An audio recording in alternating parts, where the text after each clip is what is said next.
భారతీయ ఛానల్కి స్వాగతం. జై శ్రీరామ్. హర హర మహాదేవ్. పవన్ కళ్యాణ్ గారు ఇంపాక్ట్ ఈ కూటమిలో చాలా ఉందండి.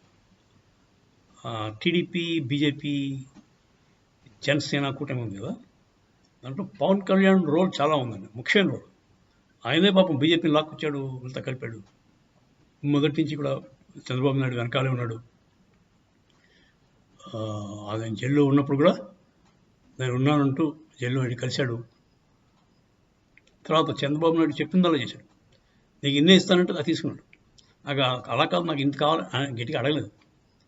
నాకు 1/3 కావాలి, 60 ఎమ్మెల్యేలు కావాలి అని గోలెట్లేదు. ఆయన నీకు ఇన్నే ఇస్తాడు, 20 ఇస్తా అంటే 25 ఇస్తాడు, తర్వాత 20 ఇస్తాడు. అలా తీసుకున్నాడు. ఆ విధంగా చూస్తే పవన్ కళ్యాణ్ చాలా చాలా సహనంతో, సఖ్యతతోటి ఈ కూటమిని నడుపుకుంటూ వచ్చాడు. ఎక్కడా డిస్టర్బ్ చేయలేదు. వాళ్ళని అంతా రఫలు చేయకుండా బాబు గారు ఏం చెప్తే చేసి ఆయన ఒక పెద్ద అన్న కింద చూసుకుని ముందుకు తగ్గాడు. చాలా పర్ఫెక్ట్గా చేశాడు. ఇప్పుడు అతని రోల్ ఎలా ఉంది?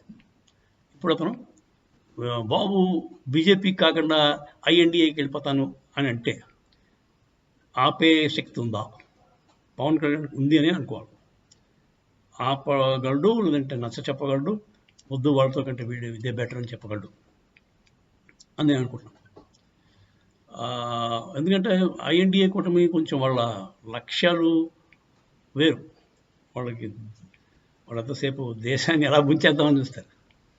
వాళ్ళు చైనా సపోర్ట్తో గెలిచారండి. China support, George Soros support డైరెక్ట్గా ఉందండి. అలా గెలిచారు. లేకపోతే మోదీ గారిని మీకు గెలవడం ఇంపాసిబుల్. వాళ్ళు గెలిచారని అనడానికి లేదు, గెలుపు దగ్గరికి వచ్చారు. జార్జ్ సోరోస్ గడి హెల్ప్ తోటి, చైనా తోటి హెల్ప్ తోటి.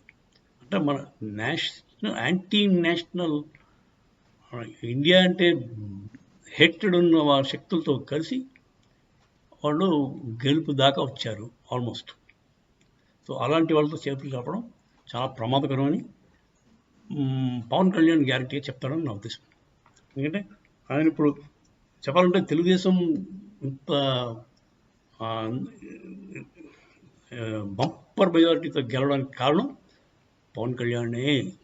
చేతంటే కాపు ఓట్లు గుంపగుత్తుగా వచ్చి పడిపోయాయి. పోల్ మేనేజ్మెంట్కి బీజేపీ హెల్ప్ చేసింది, వేరే సంగతి. పోల్ మేనేజ్మెంట్లో జగన్మోహన్ రెడ్డి విఫలమయ్యాడు. పోల్ మేనేజ్మెంట్ అంటే మీకు చెప్పాను కదా, డబ్బులు పంపిణీ, లాస్ట్ మినిట్ డబ్బులు పంపిణీ. ఆ బాబు డబ్బులన్నీ కూడా జగన్మోహన్ రెడ్డి తాలూకు సొంత మనుషులే, కార్యకర్తలు కాదు, లోకల్ లీడర్స్ ఉంటారు కదా, వాళ్ళే రీడిస్ట్రిబ్యూషన్ చేయలేదు. వాళ్ళ దగ్గరికి ₹1 కోటి అంతా ఇస్తాడు ఒక్క లీడర్కి. వాడు వెళ్ళి పంచాలి కదా, 2,000, 3,000 లేకపోతే ₹1,000 ఓటర్స్కి పంచాలి కదా. వాడు పంచడం మానేశాడు. వీడు మనవాడు కాదు అని చెప్పేసి అందరినీ వీడు తెలుగుదేశం అని చెప్పేసి ఐడెంటిఫై చేసి పెట్టారు. దాంతో డబ్బులు ఇవ్వలేని కోపంతో తెలుగుదేశం చేశారు ప్రజలు. సో అది మిస్మేనేజ్ అయింది, పోల్ మిస్మేనేజ్మెంట్ అయిపోయింది అక్కడ. సరే, అది ఏదైతే అయింది ఇప్పుడు అయిపోయింది. బాబు గారికి గెలవడానికి కారణం బీజేపీ వల్ల వచ్చిన పోల్ మేనేజ్మెంట్, పవన్ కళ్యాణ్ వల్ల వచ్చిన కాపు సామాజిక వర్గానికి తాలూకు ఓట్లు. సో ఈ 2 కారణాలు అతను బాబు గారు గ్యారంటీగా ఒప్పుకోవాల్సింది. మెయిన్ కారణం పవన్ కళ్యాణ్. అంచేత పవన్ కళ్యాణ్ ఏదైనా అడ్వైజ్ ఇస్తే అతను పాటించవలసిన అవసరం ఎంతైనా ఉంది, పాటిస్తాడని అనుకుందాం. అందువల్ల బాబు గారు పవన్ కళ్యాణ్ కలిసి బీజేపీకే సపోర్ట్ ఇస్తారని నేను అనుకుంటున్నాను. సో దీనివల్ల మన ఆంధ్రాకి చాలా మంచిది. సెంట్రల్లో బీజేపీ ఉంటుంది. అవకాశం ఉంటే సెంట్రల్లో బాబు గారికి వెళ్ళిపోతారు, సెంట్రల్ మినిస్టర్ ఏదైనా తీసుకుని. లోకల్గా పవన్ కళ్యాణ్ సీఎం కింద అంటే ఇంకా చాలా బాగుంటుంది. అప్పుడు మన ప్రాజెక్ట్ అన్నీ కూడా కంప్లీట్ అయిపోతాయి. Mainly Polavaram project.